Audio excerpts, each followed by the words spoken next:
Guys, ang niluluto ko ngayon ay maha blanca. Ito ay tinatawag din sa Ingles na white delicacy. Ang mga sangkap na ginamit ko dito ay coconut milk o gata ng niyog, flour or harina, corn kernel, evap milk, condensed milk, at naglagay din ako ng sugar. At ang ginamit kong toppings ay grated cheese. Madali lamang siyang lutuin kasi kailangan lamang paghalu-haluin ang lahat ng sangkap.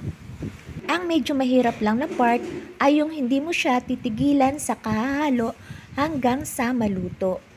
Pero worth it naman dahil once na naluto na siya at napalamig na sa ref, ay mapapapikit ka sa sarap sa bawat kagat kapag kinain mo na ito.